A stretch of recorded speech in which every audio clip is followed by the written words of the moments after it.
ஒரு நிமிஷம் கண் மூடுங்க. உங்க மனசுல இப்போ ஓடுற அந்த பதற்ற சத்தம் கேக்குதா? ஸ்ட்ரெஸ் உங்கள தள்ளுதா இல்ல நீங்களா ஸ்ட்ரெஸ்ஸ தள்ளுறீங்களா? ஒரு உண்மை சொல்றேன். ஸ்ட்ரெஸ் உன்னை கொல்ல வரல, உன்னை அடுத்த லெவலுக்கு தள்ள வருது. ரவி என்ற சாதாரண பையன். ஆபீஸ் அழுத்தம், பணப்பிரச்சனை, தூக்கம் இல்லாத இரவுகள். அவ சொன்னா, என் வாழ்க்கை என் கையில இல்ல, ஸ்ட்ரெஸ் கையில இருக்கு.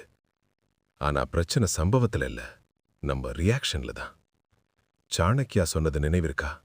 மனதை ஆளாதவன் உலகத்தால் ஆளப்படுவான். முதல் உண்மை, ஸ்ட்ரெஸ் ஒரு எதிரி இல்ல, அது ஒரு சிக்னல். ஆனா இதுக்கு பின்னாடி ஒரு ஆபத்து இருக்கு. பெரும்பாலோர் இங்கதான் விழுறாங்க. ரவி 3 விஷயம் மாத்தினா. தினமும் 10 நிமிஷம் மூச்சு பயிற்சி, உடற்பயிற்சி. ஒரே கேள்வி, இது ஏன் கட்டுப்பாட்டுலா? 3 வாரத்துல முடிவென்ன தெரியுமா? ஸ்ட்ரெஸ் குறையல, அவன் பலம் அதிகமாச்சு.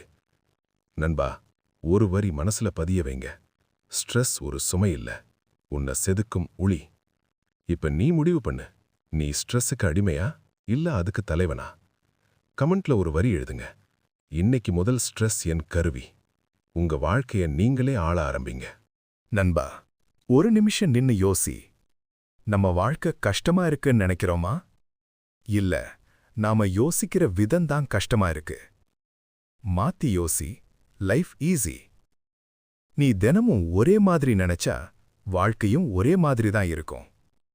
ஒரு சின்ன தாட்டை சேஞ்ச் பண்ணி பாரு, உன் முழு நாளே மாறிடும். இந்த சேனல் உனக்காகத்தான். Motivation, life tips, mind set growth, confidence boost. நான் சொல்றது வெறும் வார்த்தை இல்ல, உன் வாழ்க்கைய தூக்கி நிறுத்துற சக்தி. அதனால இப்பவே லைக் பண்ணு, ஷேர் பண்ணு, சப்ஸ்கிரைப் பண்ணு. நம்ம சேர்ந்து வளரலாம். மாத்தி யோசி. Life easy.